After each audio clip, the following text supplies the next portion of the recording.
Le journal de Télémiroir, ce soir, c'est avec Christophe Chez. Bonsoir Christophe. Bonsoir Pierre-Paul. Ça va, vous êtes bien remis, vous n'avez pas pris de vacances, vous avez couru les taureaux tout l'été. Mais je reviens en pleine forme quand même. Mais vous êtes quand même en pleine forme pour nous parler un petit peu de taureaux, mais pas beaucoup, mais ce sera à la fin du journal. Et puis également de la grippe A, tiens, c'est le sujet du moment. Et puis la rentrée sociale, ça se passe avec difficulté à Vachot Distribution à Nîmes, Christophe. Bonsoir à toutes et à tous. Elle fait bien évidemment partie des sujets de la rentrée, même si 3 Français sur 4 se disent peu inquiets des risques liés à la grippe A. Rappelons qu'au niveau local, 2 cas avaient été signalés en fin de semaine dernière dans un centre de loisirs nîmois. Il va falloir toutefois attendre les résultats des analyses pour déterminer si ces cas révèlent la présence du virus H1N1, plus communément appelé grippe porcine. En attendant le point sur la situation locale qui sera effectué jeudi par la ville de Nîmes, nous vous proposons la diffusion de ce spot lancé depuis une semaine par le ministère de la Santé et qui rappelle les mesures d'hygiène élémentaires afin d'éviter la propagation du virus.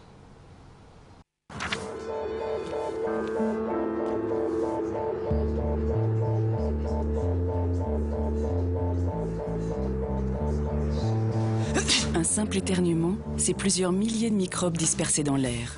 Face à la grippe, des gestes simples pour limiter les risques de transmission. Lavez-vous les mains plusieurs fois par jour avec du savon ou utilisez une solution hydroalcoolique. Lorsque vous éternuez ou toussez, couvrez-vous la bouche et le nez avec votre bras ou un mouchoir à usage unique. Jetez vos mouchoirs usagés dans une poubelle, puis lavez-vous les mains. En cas de symptômes grippaux, appelez votre médecin traitant. Contactez le 15 uniquement en cas d'urgence. Les gestes de chacun font la santé de tous. Stop au virus de la grippe. Pour toute information, www.pandémie-grippal.gouv.fr ou 0825 302 302. 15 centimes d'euros la minute depuis un poste fixe. Voilà, et c'est un spot que l'on va retrouver sur les antennes de Télémiroir également dans les semaines qui viennent. Et puis dans les départements d'outre-mer, le décès d'une fillette de 5 ans porteuse du virus de la grippe H1N1 et souffrant de nombreuses autres pathologies a été confirmé ce lundi par la préfecture de la Réunion. Ce décès porte à 11 le nombre de personnes déjà mortes de ce virus en France, 2 en métropole, 5 en Nouvelle-Calédonie, 3 en Polynésie et donc 1 à la Réunion. Au niveau européen, l'Union vient d'aboutir à une position commune concernant la vaccination. Les malades, les femmes enceintes et le personnel médical devront être vaccinés en priorité. Enfin, au niveau international, sachez que le président colombien Álvaro Uribe, qui avait également contracté ce virus, se porte bien selon son médecin personnel. Le chef d'État devrait reprendre ses activités après 3 jours d'isolement à son domicile. À Nîmes et plus précisément dans la zone industrielle Saint-Césaire, la rentrée attaque sur une note sociale avec la grève initiée jeudi dernier par les salariés de l'entreprise Vachot Distribution, dont 40 emplois sur 110 sont menacés. Propriété du groupe Arc Distribution France, cette entreprise est spécialisée dans la production de vaisselle pour grande surface. Les syndicats souhaitent notamment obtenir des primes de départ convenables, considérant comme indécents les 10 000 euros minimum proposés par personne par la direction. Une contestation de ce plan social qui annonce une semaine décisive au niveau des négociations. Les explications d'Alain Mellon. Les salariés de l'établissement Vachot sont en grève. Tout a débuté à la mi-juin. Leur direction leur a annoncé un plan social économique concernant 40 salariés. 2 mois après, les négociations entamées n'ont pas abouti. 4 sites en fait qui forment ADF donc.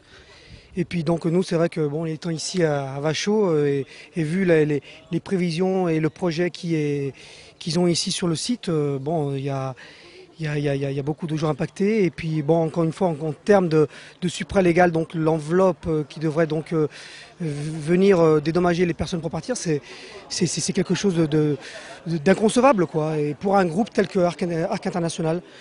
Donc voilà, on demande à Arc International et à la direction mère là-haut de revoir leur copie et de nous proposer autre chose, parce que pour des gens qui ont travaillé sur ce site pendant une vingtaine, 30, même voire 40 ans pour certains, il est inconcevable, encore une fois, d'être obligé de partir avec des conditions comme celle-ci, quoi. Syndicats, direction du travail et de l'emploi et la direction d'ADF vont se réunir afin de débloquer ce conflit. Il y a une petite évolution, c'est qu'on va avoir le 3, donc le 2, mercredi, une réunion qui n'était pas prévue avec la direction départementale du travail de Lille, dont dépend le siège, ADF. À ce titre, nous avons rencontré M. Merquin, inspecteur du travail sur l'île, et qui va servir de médiateur avec la direction pour pouvoir sortir de ce conflit, en espérant que ça aboutisse. De toute façon, il y a encore une échéance, encore de plusieurs échéances, notamment le 3 et 4 septembre prochain, dans laquelle nous allons reprendre les négociations en espérant qu'elles vont être menées à bon port. Voilà. Lors de ces négociations, on va s'appuyer quand même sur les conclusions du rapport de CECAFI, les experts qui ont été mandatés par le CCE dans le cadre de la procédure. Et justement, ce rapport met en exergue pas mal de points à éclaircir et qu'il va falloir voir avec la direction pour que le projet puisse être mené à bon port. Donc on est dans l'interrogation. La direction de l'établissement n'a pas voulu s'exprimer et à ce jour, la grève continue. Enfin, la pelouse des Costières va connaître un nouveau revêtement, une nouvelle pelouse. C'est ça que vous allez nous présenter maintenant, Christophe? Oui, c'est la bonne nouvelle de la rentrée pour les supporters nîmois, particulièrement malmenés depuis quelque temps déjà. La pelouse du stade des Costières avait besoin d'une nouvelle jeunesse. Sous les tacles appuyés des crocos, le vert gazon a particulièrement souffert et était la cible de bien des critiques dans le milieu du football professionnel français. Depuis ce lundi, la réfection totale de la pelouse des Costières a été initiée avec comme objectif annoncé le souhait que la rencontre Nîmes-Laval puisse se jouer dans les meilleures conditions possibles. Alain Bellon est allé découvrir le chantier du futur rectangle vert des Crocos. Le stade des Costières est en travaux. Inauguré le 15 février 1989, l'enceinte et sa pelouse ont 20 ans d'âge. Pelles mécaniques et outils de chantier sont à pied d'œuvre pour un travail bien précis. Le but, c'est la réfection de la pelouse totale dans la mesure où vous avez pu vous en apercevoir sur les 2 derniers matchs, elle était un peu calamiteuse comme depuis longtemps. Donc voilà, il y avait une mini-trêve internationale, sachant que l'entreprise qui intervient, celle qui a fait le Vélodrome ces derniers temps, il lui faut une quinzaine de jours. On a à peu près le délai, donc en priant que le ciel nous épargne d'orages, etc. En théorie, pour Laval, tout devrait être fini avec une pelouse neuve et enfin un terrain de qualité.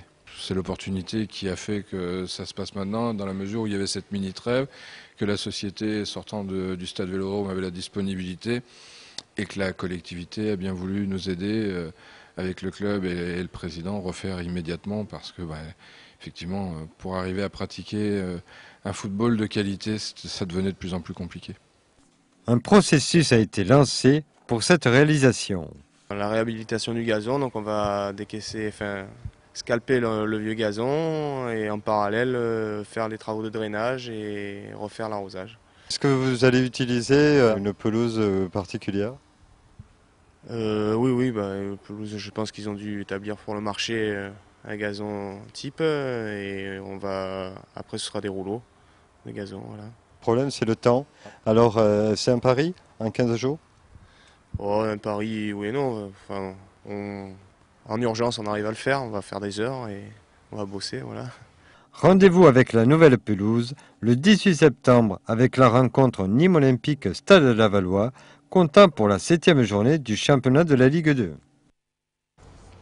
Et puis pour poursuivre sur le sujet lié au Nîmes Olympique, sachez bien que les Crocos vont poursuivre leur aventure en Coupe de la Ligue pour les 16e de finale qui se dérouleront les 22 et 23 septembre prochains.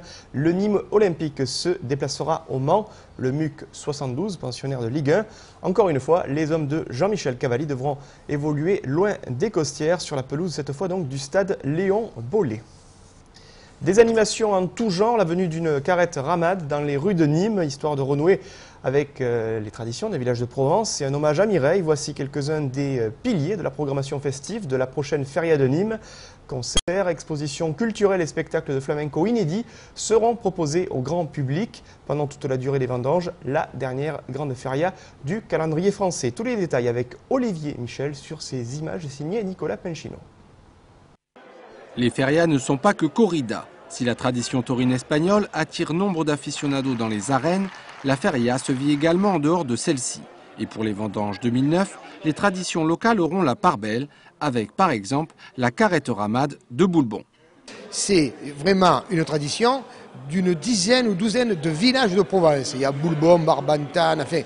Et donc, tous les 15 jours, chaque village fait sa carrette ramade. Donc c'est pouvoir, derrière un attelage important, à Nîmes il y aura 50 chevaux lourds, traîner une charrette qui est un peu le patrimoine, bien sûr, de tout ce qui est sur le terroir.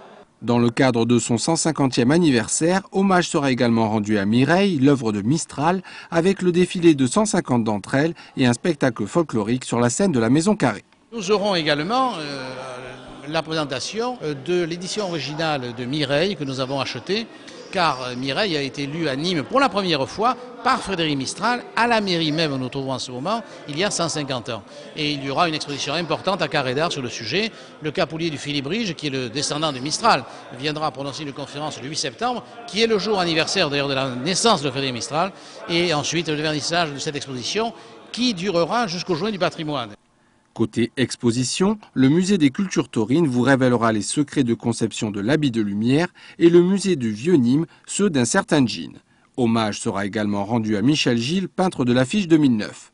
Michel Gilles, dont on sait qu'il signe à post-mortem malheureusement l'affiche de la Temporade à 2009, sera présent dans les lieux qu'il a aimés. Vous savez, Michel Gilles, il allait de lieu en lieu dans Nîmes, rencontrer ses amis, il essaimait toujours des œuvres dans ces lieux-là. Eh bien, il y aura donc un cheminement des lieux aimés par Michel Gilles, dans lesquels il sera en dialogue avec un ou deux ou trois artistes amis.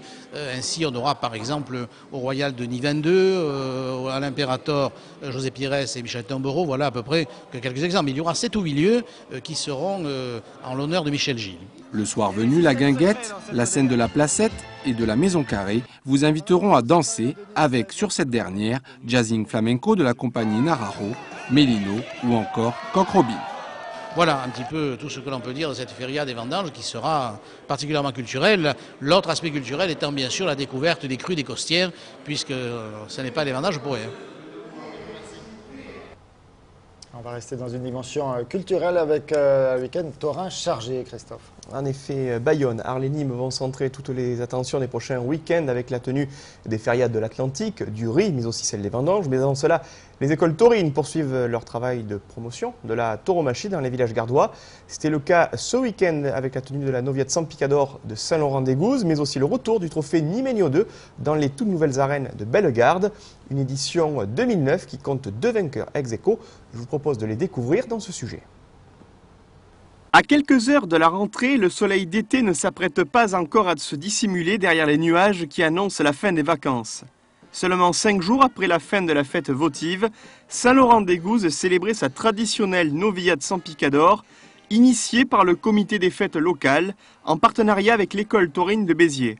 Une course qui réunissait les apprentis novieros Santi Mario et Dorian Desjans, aux côtés de l'élève du centre de tauromachie de Nîmes, Victor Alvarez, crédité de l'unique oreille de la journée pour son premier habit de lumière. C'est la première fois que je vois ce garçon en costume lumière, puisque c'était la première Novia bien sûr, mais je l'ai vu en privé, donc il m'a énormément plu en privé. Et là forcément il a confirmé aujourd'hui.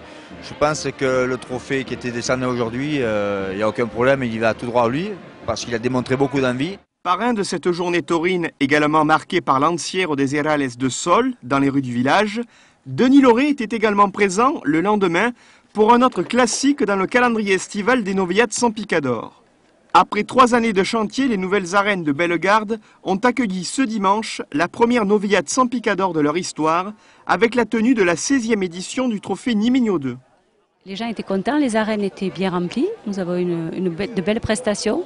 Moi j'admire ces jeunes hommes qui rentrent dans les arènes face à ces années. C'est quelque chose de passionnant, d'envoûtant. C'est la première fois que j'avais la présidence, que j'ai eu l'honneur d'avoir la présidence. Et j'avais 2 personnes à côté de moi qui m'ont tout expliqué de A à Z et j'étais émerveillée. Et quand on sait la technique qu'il faut avoir, tout ce qu'il faut savoir par rapport à ces bêtes, et bien on se dit qu'ils ont un courage fabuleux. Avec une oreille chacun, respectivement acquise devant les 2e et 3e exemplaires du Scamandre, le madrilène Miguel Cuartero et le représentant du centre de tauromachie de Nîmes, Matteo Julian, se sont partagés le trophée Nimenio 2 à l'issue d'une course également marquée par les gestes allurés du novillero arlésien El Tolosa. J'ai été enchanté de pouvoir participer à cette novilla du trophée Nimenio 2, car il porte le nom d'une grande vedette de la tauromachie qui symbolise beaucoup de choses ici. C'était très important pour moi que de triompher à Bellegarde. La novillade s'est laissée taurer à différents degrés et je suis vraiment très content. Prochaine étape dans le calendrier gardois des Noviettes sans Picador, les 25 et 26 septembre prochains à Générac et Bezous pour la tenue des demi-finales de l'opération Graines de Torero. Et Christophe, vous avez des nouvelles de Marc Villebrun qui a été blessé. Patrick Villebrun, le premier lauréat de Graines de Torero qui demeure dans le service des soins intensifs de la clinique La Fourcade de Bayonne. Après le très grave coup de corne reçu le 23 août dernier dans les arènes de Saint-Sevé au niveau du cou. Je vous rappelle que la trachée avait été touchée. Patrick Villebrun qui doit se soumettre à une nouvelle exploration. Toute l'équipe de Télémiroir lui souhaite bien évidemment un prompt rétablissement. Et du changement dans les horaires de Tendido Sud, puisque vous aussi, donc, vous intégrez les aléas du direct à partir de mercredi 18h30. C'est noté à 18h30, mais on rappelle à nos téléspectateurs que la première rediffusion classique demeure à 21h. Donc pour les habitués de 21h, pour ceux qui n'ont pas envie de voir quelques séries américaines sur des chaînes concurrentes néanmoins amies, il y a toujours Tendido Sud à 21h. Voilà, ou alors vous le regardez deux fois, une fois à 18h30 et une fois à 21h, parce qu'il dit tellement de choses intéressantes que comme ça vous avez encore mieux compris. Allez, si on faisait un petit retour sur ce qui a occupé votre siège pendant tout l'été, c'est le JT des fêtes votives. Voilà, c'était quelques grands moments particulièrement croquignolesques sur Télémiroir. Une sélection, allez, après on vous dira où est-ce que vous pourrez retrouver tous ces extraits. Une sélection par Olivier Michel. Et là tu fais mi-café, mi-café. Mi-café, mi-café. La fête ne connaîtrait pas la crise, elle aurait même une fonction exutoire. On comprend dès lors qu'avec plus de 60 fêtes votives sur le département, les Gardois et tout l'été affichaient des mines réjouies. Il faut venir, il faut faire la fête, il faut... Voilà, c'est la fête. Moi je suis originaire de Marseille et c'est vrai que je connais les fêtes foraines sur Marseille et ça se passe pas comme ça. Bon, la première fête c'était il y a 11 ans, cette année je fais la 10e. Voilà. Et alors vous venez tous de Lyon, c'est ça? Vous êtes combien? On est 18 cette année, 17. Il y a nécessité de faire la fête. Ah oui, ouais. Ça rapproche beaucoup les gens, c'est bien, c'est sympa. De temps en temps, oui. Avec l'oppression de la vie courante, ça fait du bien. Ça fait quelques 20 et quelques années qu'on fait la fête à la calmette, qu'on met une ambiance d'enfer. Et on est fiers de représenter les rouges. Entre déjeuner au pré et journée à l'ancienne, de nouvelles traditions voient le jour. L'apéro s'accompagne de mousse et les joutes ne sont plus que verbales. Les fêtes votives fédèrent généralement toute la population, des plus anciens aux plus jeunes en passant par les maires, toujours prêts à payer de leur personne.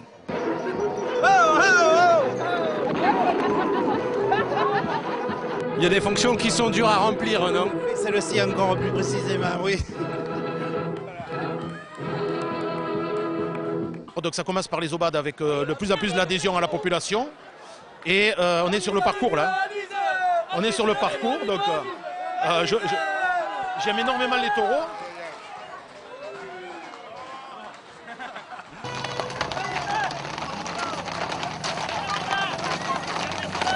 Des instants d'afficionne inoubliables qui rappellent qu'entre abrivades, bandits, dancières ou taureaux-mousse, les bêtes à cornes restent le pilier de nos fêtes votives et ce ne sont pas les Bernissois qui nous démentiront. Chez nous il n'y a pas de fête. Il nous faut même la vachette. Le balletti, les majorettes. Mais ce qui fait briller nos fêtes, c'est le taureau.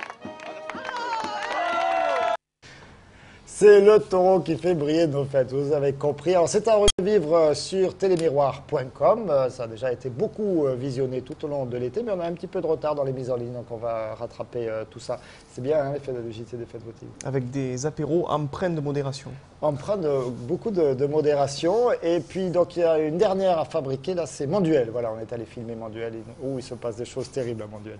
C'est terrible. À Vauvert aussi c'est pas mal, hein, cher Damien Abad. Très bien, surtout cette année c'est vraiment très bien passé. C'était une belle fête, une bonne ambiance. Voilà, Damien Abad et Julien Deves sont nos invités du rendez-vous, nouveau rendez-vous politique dans un instant. Le journal, c'est terminé. Merci Christophe. Merci mais l'information, ça continue sur Télémiroir avec l'inauguration ce soir avec nos deux invités de ce désormais rendez-vous politique chaque lundi. À tout de suite.